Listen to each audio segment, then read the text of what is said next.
मैं तृप्ति भटनागर आप सभी का स्वागत करती हूँ इस पॉडकास्ट जिंदगी जिंदाबाद पर, जिसमें हमने सम्मोहक कहानियों के माध्यम से विभिन्न जीवन के अनुभव और सीख प्रदान करने का एक छोटा सा प्रयास किया है। एक बार भगवान बुद्ध अपने शिष्यों से कुछ वार्तालाप कर रहे थे। तभी भगवान बुद्ध के एक शिष्य ने कहा, प्रभु, मुझे आपसे एक निवेदन करना है। बुद्ध ने उसकी ओर देखा जैसे कह रहे हो, बोलो।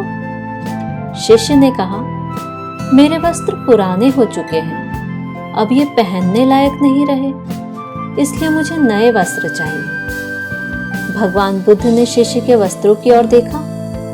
वस्त्र सचमुच बिल्कुल जीर्ण हो चुके थे। तभी भगवान बुद्ध ने दूसरे शिष्य से नए वस्त्र लाने के लिए कहा। कुछ ही दिनों के बाद बुद्ध अपने उसी शिष्य के निवास पर पहुंचे। कुशल क्षेम पूछने के बाद उन्होंने कहा, तुम्हें और कुछ तो नहीं चाहिए? शिष्य ने कहा, मैं इन वस्त्रों में बिल्कुल आराम से हूं, मुझे और कुछ भी नहीं चाहिए।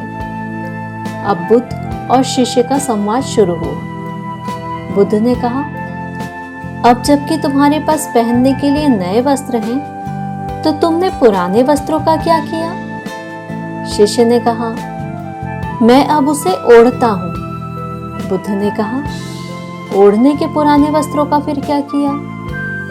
शिष्य ने जवाब दिया, जी, मैंने उसे खिड़की पर लगा दिया है। बुद्ध ने बोला, तो क्या तुमने पुराने पर्दे फेंक दिए हैं? शिष्य बोला, जी नहीं, मैंने उसके 4 टुकड़े किए। रसोई में उनका इस्तेमाल चूल्हे पर से गर्म पतीलों को उतारने के लिए करता हूं। तभी बुद्ध बोले, तो फिर रसोई के पुराने कपड़ों का क्या किया? शिष्य ने कहा, अब मैं उन्हें रसोई साफ करने के लिए प्रयोग करूंगा। बुद्ध ने मुस्कुराते हुए कहा, तो रसोई सफाई के पुराने वस्त्रों का क्या किया? शिष्य ने जवाब दिया, प्रभु, वह अब इतना तार हो चुका था कि उसका कुछ नहीं किया जा सकता था। मैंने उसका एक एक धागा अलग करके दिए की बत्तियां तैयार कर ली। उन्हीं में से एक से कल रात आपके कक्ष को प्रकाशित किया था। दरअसल हम में से ज्यादातर लोगों ने भविष्य में रहना शुरू कर दिया है। भौतिक सुखों के लिए चीजों को जुटाना ही कहीं न कहीं हमारा लक्ष्य बन गया है।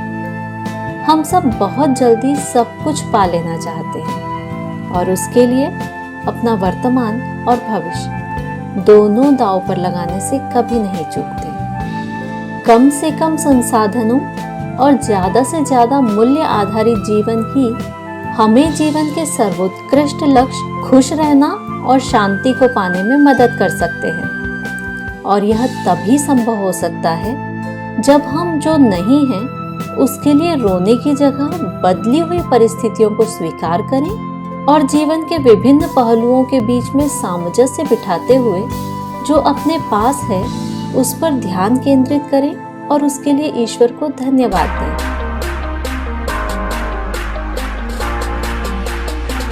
जिंदगी जिंदाबाद।